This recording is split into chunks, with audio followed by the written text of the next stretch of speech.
साथियों का आज की इस प्रेस कॉन्फ्रेंस में बहुत बहुत स्वागत है। आज एक बेहद महत्वपूर्ण विषय पर आप सब लोगों से बातचीत करने के लिए हम यहाँ पर मौजूद हैं।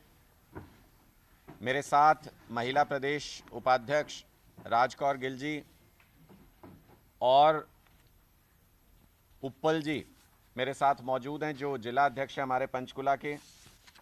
आज हम एक ऐसे विषय पर बात कर रहे हैं जो भारतीय जनता पार्टी की और खट्टर सरकार की दुखती हुई रग है।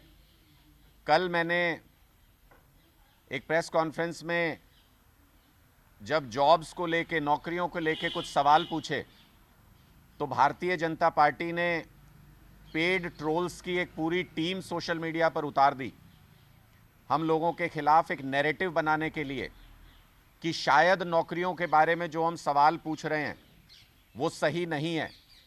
मैंने कल भी ये स्पष्ट तौर पर कहा था कि मुख्यमंत्री जी पिछले साल में 2023 में दी गई 1000 नौकरियों की भी अगर लिस्ट जारी कर दें कि 1000 नौकरी किस किस व्यक्ति को मिली हैं, तो मैं अपनी गलती मानने के लिए तैयार हूं, माफ़ी मांगने के लिए तैयार हूं। मैं आज आपको खट्टर साहब का 6 जनवरी 2023 को किया गया ये ट्वीट दिखा रहा हूं, और ये सार्वजनिक पटल पे उन्होंने घोषणा भी की थी। मैं इसको पढ़ के आपको सुनाता हूं। उन्होंने कहा था कि वर्ष 2023 में ग्रुप सी व डी के पदों के लिए हम हरियाणा में 50,000 भर्ती करने जा रहे हैं। प्रदेशवासी अपना विश्वास बनाए रखें, किसी के बहकावे में ना आए। तो आज मैं मुख्यमंत्री मनोहर लाल खट्टर जी से यही पूछना चाहता हूं कि प्रदेश के लोग तो किसी के बहकावे में नहीं आएंगे, आपके भी बहकावे में नहीं आएंगे। जो आपने 50,000 नौकरी 6 जनवरी 2023 को वादा किया था कि आप इस साल में देंगे, आज 25 जनवरी 2024 है, पूरा एक साल बीत गया, उससे भी ज़्यादा समय हो गया। मैं सिर्फ और सिर्फ खट्टर साहब आपसे निवेदन करता हूं, 50,000 तो बहुत ज़्यादा हो जाएंगी, हमसे शायद गिनने में ना आए। आप पूरे प्रदेश में साल 2023 में दी गई सिर्फ 1000 नौकरियों की लिस्ट अगर सार्वजनिक कर दें तो बड़ा आभार होगा आपका। प्रदेश के युवाओं को भी पता चलेगा कि आप उनके लिए कितना कुछ कर रहे हैं। लेकिन आश्चर्य ये कि कल भी जब बीजेपी की सोशल मीडिया ट्रोल्स की टीम ने इस मुद्दे के ऊपर हमें टारगेट किया, तो किसी भी ट्रोल ने अपने जवाब में कौन सी नौकरियां दी उसके बारे में जिक्र नहीं किया। 1000 नौकरी का सिर्फ प्रश्न पूछा था मैंने। 1000 नौकरियों की लिस्ट अगर सोशल मीडिया पे भी सार्वजनिक कर देंगे तो हमारे सवाल खत्म हो जाएंगे। मैं ग्रुप सी और डी की भर्तियों के बारे में अगर मैं उल्लेख करूं, जिसका मुख्यमंत्री जी ने यह कहा था जनवरी 2023 में कि 50,000 नौकरियां हम देंगे, किस बेतुके तरीके से, किस बेवकूफ़ाना तरीके से भारतीय जनता पार्टी की यह सरकार काम कर रही है, उसका एक नमूना मैं आपके सामने रख रहा हूं कि भारतीय जनता पार्टी में ऐसे शख्स के पास नौकरी देने की जिम्मेदारी आ गई है जिसको नौकरी का न भी मालूम नहीं है। ग्रुप सी के लिए 32,000 पदों की भर्ती होनी है। खट्टर सरकार के निकम्मेपन की वजह से ये भर्तियां कोर्ट में अटकी हुई हैं। अप्रैल की इनकी अगली तारीख दी गई है। बार बार अभ्यर्थी ये मांग कर रहे हैं कि हरियाणा सरकार अर्ली हियरिंग के लिए रिक्वेस्ट करे कोर्ट में और इस मामले को अपना जवाब दाखिल करके जल्दी से निपटाए ताकि वो भर्तियां हो सके, 32,000 भर्तियां। लेकिन अर्ली हियरिंग की सरकार की तरफ से कोई कोशिश नहीं की जा रही। अब ये कह रहे हैं कि ग्रुप डी की 13,000 से ज़्यादा भर्तियां अब सरकार करने जा रही है, उनकी लिस्ट जारी करने जा रही है जल्दी, ऐसा दावा सरकार की तरफ से किया गया। ग्रुप डी की भर्ती ग्रुप सी से पहले सिर्फ वही मुख्यमंत्री कर सकता है जिसको नौकरी का न भी मालूम नहीं है। मैं इसके पीछे का तर्क आपको समझाता हूं। इन्होंने कहा कि ग्रुप सी में 32,000 भर्तियां करेंगे, एक ही कॉमन एलिजिबिलिटी टेस्ट है सीईटी, उसमें ज्यादातर बच्चे जो क्वालिफाइड हैं वो ग्रुप सी के लिए भी अटेम्प्ट करेंगे और ग्रुप डी के लिए भी अटेम्प्ट करेंगे। ग्रुप सी में जिन बच्चों का चयन होना है, निश्चित तौर पे वो ग्रुप डी में चयन होने वाले बच्चों से ज़्यादा क्वालिफाइड हैं, उसकी रिक्वायरमेंट है जॉब की।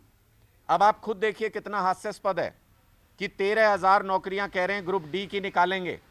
उसकी जो लिस्ट जारी होगी उसमें बहुत सामान्य अनुमान है कि अगर मेरिट लिस्ट के हिसाब से लिस्ट जारी होगी तो उसमें 10,000 से ज़्यादा ऐसे बच्चे होंगे जो बाद में जाके ग्रुप सी के लिए भी एलिजिबल होने वाले हैं। जब ये 13,000 भर्तियां हो जाएंगी और कल को आप ग्रुप सी की भर्तियां करेंगे तो इन 13,000 में से 10,000 बच्चे ग्रुप सी में सेलेक्ट होकर के अपनी ग्रुप डी की नौकरी छोड़ के वहां चले जाएंगे। यानी आपने 13,000 भर्तियों का जो दावा किया वो एक बेवकूफ़ाना हरकत बन के रह जाएगी। उसमें से 10,000 बच्चे ग्रुप सी में अपग्रेड हो जाएंगे और आपकी ये फ्यूटाइल हो जाएगी पूरी एक्सरसाइज जो आप नौकरी देने की बात कर रहे हैं। ये 13,000 भर्तियां भी तब मानेंगे जब खट्टर सरकार इनको कर दे, क्योंकि अभी तक तो कोई एक भी भर्ती ऐसी हुई नहीं जो या तो कोर्ट में नहीं अटकी। अभी मैं कल परसों सुन रहा था कि वेटनरी सर्जन की भी 28 तारीख को परीक्षा होनी थी, इन्होंने उसको भी रद्द कर दिया। उससे पहले पता नहीं कितने सारे ऐसे केसेस हम देख चुके हैं। लेकिन एक स्पष्ट और सीधा सवाल ये है कि क्या ऐसी अतार्किक भर्ती नीति किसी सरकार की हो सकती है जिसमें वो जो भर्ती अभी करने जा रहे हैं ग्रुप डी में भर्ती अगर ग्रुप सी से पहले कर देते हैं तो ज़्यादातर लोग छोड़ के, जब ग्रुप सी की जॉब्स आएंगी तो ज़्यादातर लोग छोड़ के ग्रुप सी की जॉब्स में अपग्रेड हो जाएंगे और ग्रुप डी की वापस से पोस्ट खाली हो जाएंगी। ऐसी भर्तियों का क्या मतलब है?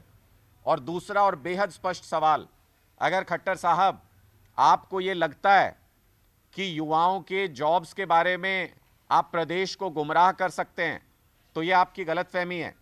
आम आदमी पार्टी इस मुद्दे के ऊपर खट्टर सरकार को छुपने नहीं देगी। खट्टर सरकार को युवाओं को जवाब देना होगा और ये जवाब देना होगा स्पष्ट तौर पे कि जब 2023 में 50,000 नौकरियों का वादा किया था तो फिर अब मुंह छुपाते क्यों फिर रहे हैं? 1,000 नौकरियों की लिस्ट, ये खुला चैलेंज है मेरा मुख्यमंत्री मनोहर लाल खट्टर जी को।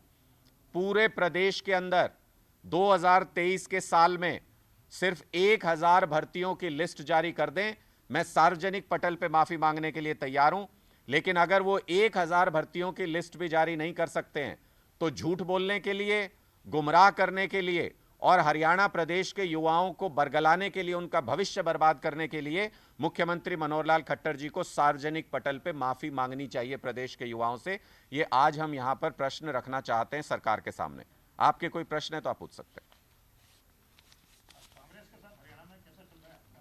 सीटों का बंटवारा होने की संभावना है या नहीं? क्योंकि पंजाब में तो वो सीएम भगवंत मान पूरा कह दिया कि हम सभी 13 सीटों पर चुनाव लड़ेंगे, तो हरियाणा में क्या रहेगा? देखिए, जो भी डिसीजंस होने हैं वो सेंट्रल कोऑर्डिनेशन कमेटी में होने हैं और वो सारे निर्णय आपसी बातचीत के जरिए होंगे। दोनों पार्टियों के बीच में सामंजस्य स्थापित करके ही वो निर्णय लिए जाएंगे कि कहां पर सीट शेयरिंग का फायदा है, कहां पर नहीं है, कहां पर साथ लड़ेंगे, कहां पर साथ नहीं लड़ेंगे। ये सारे निर्णय दोनों पार्टियों में आपसी सहमति से होने हैं और उस पर अभी बातचीत चल रही है। हम इसको लेकर के बहुत पॉजिटिव हैं।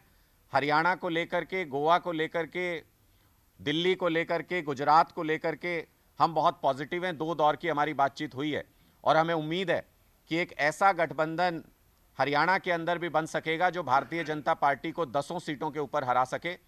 अगर कोई ये सोचता है कि कांग्रेस अकेले भारतीय जनता पार्टी का मुकाबला कर सकती है तो उस व्यक्ति को 2014 और 19 का इतिहास देखना चाहिए। जो गैप है कांग्रेस और भारतीय जनता पार्टी के बीच में वोट शेयर का, वो किसी भी हालत में कांग्रेस का ना संगठन ना उनका कोई नेता उस गैप को पाट सकता है। अगर हरियाणा में जीत का रास्ता निकलता है तो वो सिर्फ और सिर्फ इंडिया गठबंधन की छतरी के नीचे निकल सकता है। आम आदमी पार्टी और कांग्रेस मिल के चुनाव लड़ें तो भारतीय जनता पार्टी को 10 की 10 लोकसभा सीटों पर हराया जा सकता है। और कोई सवाल किसी के हैं तो? शुक्रिया।